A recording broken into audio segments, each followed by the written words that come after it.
Hi everyone, in this episode, I thought it would be nice for me to share a little bit about how it's like living abroad, being away from home, and what are some of the key challenges and lessons that I have discovered along the way, especially during the first few years of being an expat.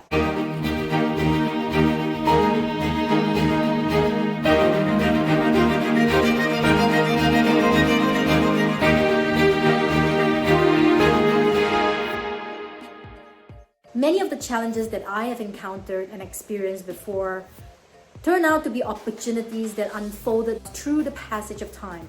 So I hope that you will bear the same perspective on that as you watch this video.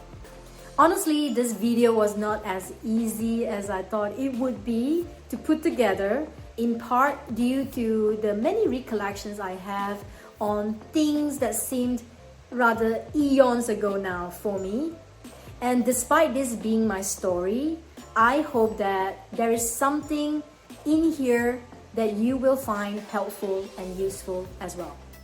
If you are new to this channel, hi, I'm Adelynn. Please remember to hit the subscribe button so that you will get notified of new episode coming out every single week. And if you like, leave me a comment below and let me know what you think about it. Now back to the video. It has been almost 15 years now since I left my home country, Malaysia, for the Netherlands during the Chinese New Year back in 2008. I can still remember the time when my family sent me off at the Kuala Lumpur International Airport. It was mixed feelings of nervousness and excitement as I thought about the opportunities and adventures ahead of me, while also feeling rather sad for having to leave everything behind. As odd as it might sound, it was actually much easier for me compared to the time when I left for university, which was about a 7-hour bus ride from where I lived in the Northern Peninsula. Watching my families disappear from my sight, driving away from the compound of the campus hostel where I was, it was harder for me for two reasons. First off, I didn't know anyone there. I didn't know anyone yet in my course batch. And secondly, it was going to be a co-ed environment while I have always been in an all-girl school throughout my primary as well as my secondary years. So for me, it was a huge change in that sense. Now replacing that 7-hour bus right now with a 13-hour flight to a faraway land in Europe, for some people, they might actually cringe at the thought of it. But for me, I was really eager and really looking forward to every minute of it, to this eye-opening experience. As you can imagine, challenges was a foreign concept for me at that time as a young, ambitious woman who longed to explore the world. And I knew it was going to be a country that I had never set foot to. A new phase of my relationship with my Dutch partner at that time. As such, we will be living under the same roof. I will be meeting his friends and families, and for me, a new career to start all over again with, and also a new culture to immerse myself into. And last but not least, on top of all that, a new language that I probably needed to start learning fast. I didn't flinch at any of that. And instead, I had the attitude of, hey, here I am, let's do this. Now that I think back, that attitude had definitely helped me. Instead of me being the worrywart, focusing on everything that could go wrong. I remember at that time, my supervisor at work, she was asking me during our exit interview, she asked me if I was sure to quit everything and move to a country that I have not even visited before. She suggested if I would maybe like to think it over and consider making a trip here to the Netherlands and see for myself if I would love it here. She really had a point there. However, I only remember it was as though my dream took over, and it was the kind of mood where I was literally ready to embrace everything that was to come. It was unlike anything else that I've ever experienced before. Truth be told, after 2.5 years being in the workforce at a time, I had only seen colleague after colleague went on overseas job assignment, whereas I could only wait and hope that I would get the same opportunity. Unfortunately, the opportunity never came anytime sooner.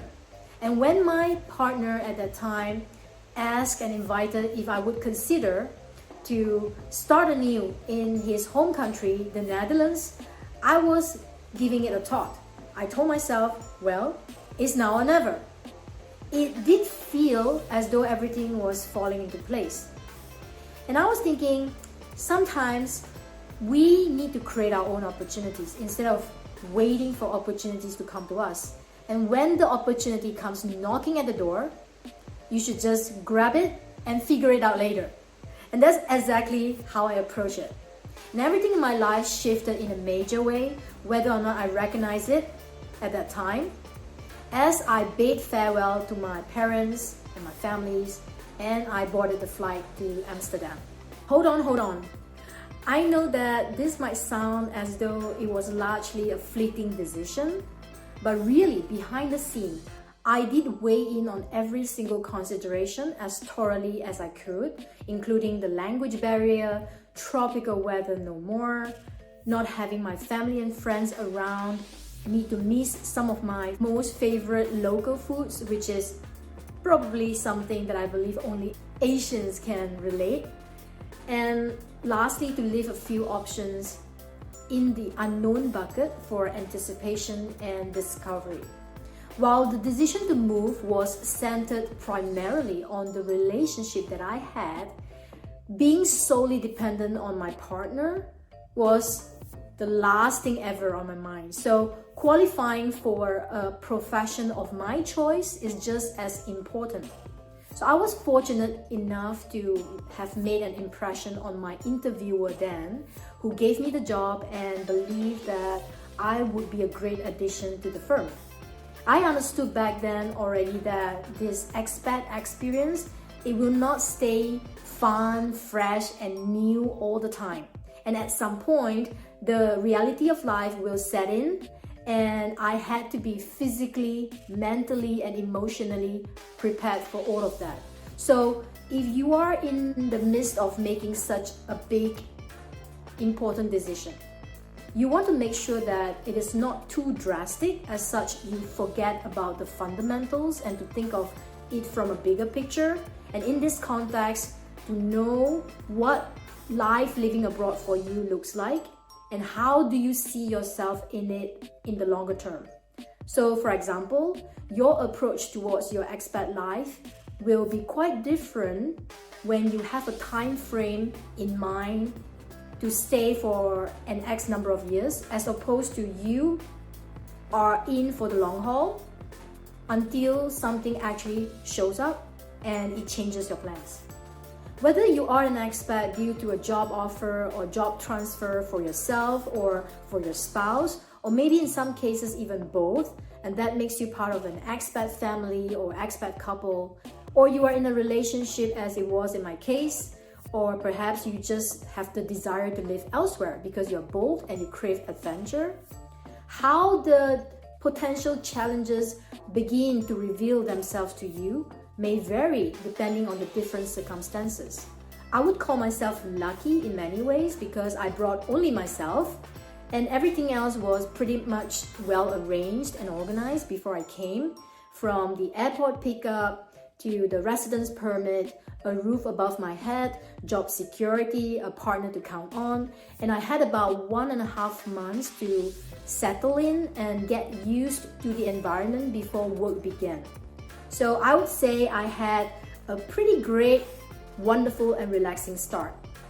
And if you are moving with families and or kids, and you already know some locals or expat friends in the expat country, then your experience can be quite different than mine. Now let's dive into some of the key challenges and lessons that I have learned, discussed from several aspects. First thing first, I'd like to talk about the aspect of mastering a foreign language. There is so much to unpack here, so stay with me. I'm gonna start by emphasizing the few important lessons that I've gained, which include: don't try to be perfect because perfection is a mere illusion. Prioritize execution over knowledge, and don't be afraid to make mistakes. Language mastery may not be deemed as necessary depending on the context and the expat country that you are in. However, in my experience as a person who loves learning new languages, I realized that learning a new language is one thing and communicating with it as a second language is another. This ideally serves as a great reminder that knowledge is not power. Knowledge is only potential power until we put that knowledge that we have gained into execution by taking actions. And in this context, it means to practice the language as much as possible. If you're serious about mastering any language, there is no better way than direct immersion with the locals and seek out as many opportunities as possible to practice it. Many people who know Dutch language would agree that it isn't the easiest to learn or master. Except for some language wizards out there who can wing it and pick it up in no time. Well, talented people do exist, right? And for the fact that Dutch language is not exactly a widely spoken language either outside of the Netherlands and Belgium, or I should say half of the Belgium. And mind you, when I say mastery, I mean mastery on all levels, including the written and verbal fluency, the accent management, the art of listening, the breadth of vocabularies, the context of application, the grammatical accuracy, the formal and informal delivery. And now you would sense that how much unduly stress that I have created upon myself as a new language learner back then. And if you're like me, learning a language in a classroom setting is something that you find uninspiring, dull, and boring at best, then you will really need a lot of creativity, inspiration, motivation, and determination to get going on your own and to improve on it further. In fact, even though I'm now talking about the language itself, many of my self-imposed struggles as an expat stemmed from the need to be perfect with the language. It shows evidence in different areas of my life, especially in my professional career and also my social tendencies. When I started to meet more locals and people from other Western countries, I remember people love asking me about my country of origin. They would go like, "Where are you from?" And I say, "I'm from Malaysia." And then they would say, "So you are a Malay?" I say, "No, I'm actually a Chinese." "Oh, okay, you mean you're from China?" I say, No, I'm from Malaysia. I'm a Malaysian-born Chinese." It seemed too complicated for understanding.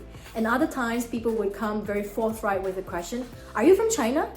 And I would go like, nope. I guess Malaysia is a unique country in that sense, whereby its nation actually speaks various dialects and languages, and is a rich potpourri of cultures and races. We do have Bahasa Malaysia as the national language, but we speak that alongside with other dialects and languages, including English as well. Unlike in the Netherlands and many other countries such as Japan, Korea, Germany, Poland, Austria, for instance, where you have one language that is spoken nationwide. And people seem to be quite impressed when I share that I know various dialects and languages and I can speak them. But really, it's only because the culture that I was brought up in. And it is a privilege in the given sense. When there was a meeting or convention at work, the question usually asked to the audience was whether the meeting needed to be hosted in English or could they proceed in Dutch. It would usually be preceded by silence, and then you might see a hand or two raised up, and other times you will hear people responding unwillingly to just carry on in Dutch. Back in those days, I was one of the odd ones out, obviously, if not the only one sometimes in the room, and I would just keep my silence, and all while feeling the desire to not ever again put myself in such an awkward moment or position. And it's almost like my Dutch language, my expectation of my mastery, it has to be perfect or nothing at all. So I left no middle ground to work with. Why? That's because I was very self-conscious, not wanting to be seen or sound stupid speaking a broken language, while nobody expected me to be great at it as a starter for the Dutch language, except myself. So let me put it this way. It was a costly mistake for me, I feel, to have waited so long before I have the courage to speak imperfectly and allow myself to be at ease with my level of mastery. Just as with anything, you want to fail more, fail faster so that you can learn better and more quickly as well. You can be frank with some local, trustworthy acquaintances or friends that you came to know and just express your desire to them that you want to speak in their local language whenever you meet, and invite them to correct you in the process so that you can learn as well. This is a very simple, assertive request that you can make, because learning to ask for help and accept help from others is something that anyone can learn to do more of. You might not find the right person from the get-go, but it doesn't mean you need to give up just because it didn't work before. And also, if you're not compelled to learn the foreign language on basis that everybody speaks English, or maybe you replace English with any common language that you speak, I must emphasize that there are great benefits if you do. For instance, you connect better with the locals, you feel more at home in the foreign country, and you stimulate and flex your brain in positive ways such that it increases your memory, it sharpens your critical thinking and your creativity. So why not give it a try? And I bet that you will enjoy it more as soon as you witness you picking up the pace and be amazed by the improvement that you got going. And remember, joy is in the process itself, the journey. It's not about the destination. Now let's move on to talk about food and culture. Any challenges from these aspects, in my opinion, ultimately can only be due to one reason, which is the resistance to embrace them fully or simply find a balance. In other words, be willing to adapt and acclimatize without comparing and be overwhelmed by all the contrast. You will likely miss out on a variety of experiences if you only choose to stick to who and what you're familiar with, even in a foreign environment. For example, the street food culture is less common in the Netherlands compared to Malaysia, and therefore I've learned to sharpen my culinary skills and instincts by experimenting with recipes, paste, and spices in the kitchen. But other times, I would rather dine in at the restaurants or order a takeout if I don't feel like preparing meals at home. And because I had a Dutch partner at that time, it was like a front row seat to everything that I needed to learn, observe, and understand about local food and culture. As a result, arguably, I became domesticated pretty fast. I have created my own new comfort zone. And as such, I never really stepped outside to meet and make new friends or join any local groups or communities as such. After my divorce 3 years ago, I've begun to relearn and reintegrate myself as an expat again. And this time as an expat parent with a young child. So the context is different, and so will the challenges presented. But here's the thing. You are constantly evolving, and change is the only constant in the world we live in. If you can blend in with the ongoing changes without fighting them, as in you go with the flow, even if you might not feel like it, challenges, struggles, problems, they are ideally non-existent. But this is how you build resilience as you roll with the punches. From the cultural standpoint, these are the few highlights that I think I can share with you as an expat in the Netherlands. So for example, I've never drank so much coffee or tea before, which are the basic offerings of beverage at home that one must have. Even if I've stopped drinking tea and coffee, it feels almost guilty and weird not having them ready at home, just in case you have visitors. And this is probably more a European thing than just a Dutch thing per se. And the other thing that really fascinates me is the 3-time cheek kisses. And be prepared to feel embarrassed if you time it wrongly, or maybe in some cases, some people might just prefer to do it once or twice. And you had no idea which, right? So it almost felt like an awkward moment for me every single time. And the other thing also is about when it is your birthday, I realized is that everyone around you who are close to you, they will get a congratulations from people as well. It was quite bizarre to me at first because it seemed to be telling the people around you that, phew, she's still alive. And in fact, I still need to get used to the idea that when it's my birthday, people are congratulating me instead of just wishing me a happy birthday. It might sound ridiculous for me to point out the fact that how people love and find joy being in the sun when it shines, whereas in Malaysia, most people just would like to avoid the scorching sun. And having learned this my entire life from my dear mother to shield and protect ourselves from the harmful sun rays in various ways, and sometimes literally covered from head to toe, no exaggeration.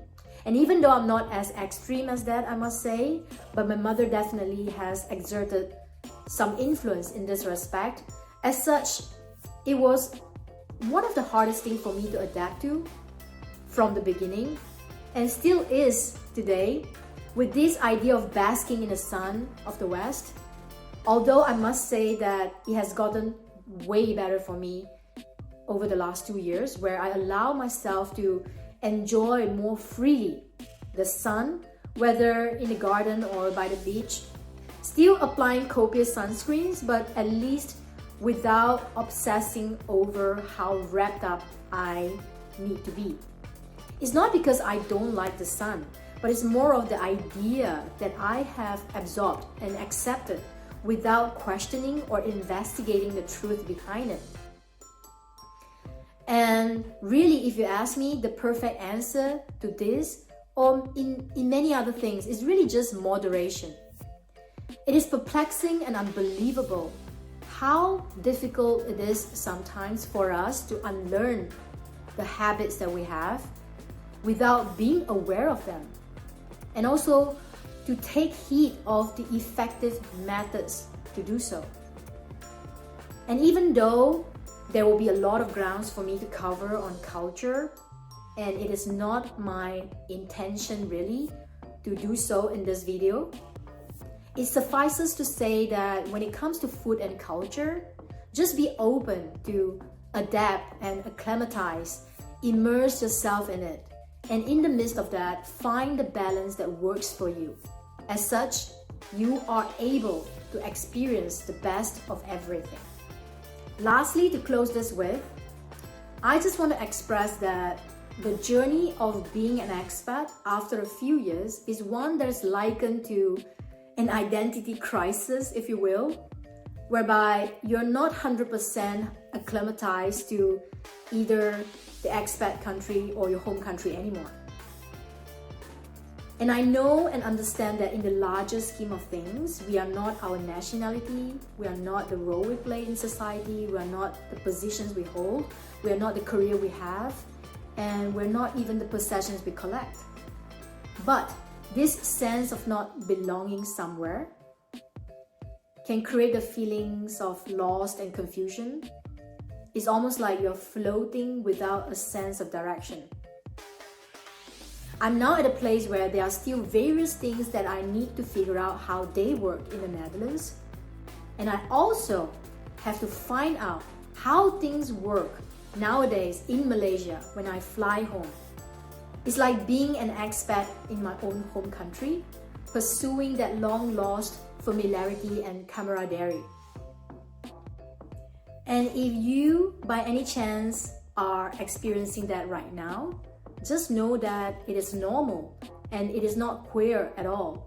Perhaps take this as an invitation or a reminder of the need to be detached from the reality of the world on basis that nothing is permanent and everything is transient. And everything in your experience happens only in the now. So you are solely responsible for how and what you experience on your journey, and thus mold it into the best expat experience of your lifetime. Alright, so I hope I'm not rambling too much here and that you still get some insights out of this. Don't forget to leave me a comment below because I'll be reading all of them. Thank you so much for watching, and I'll see you again next time.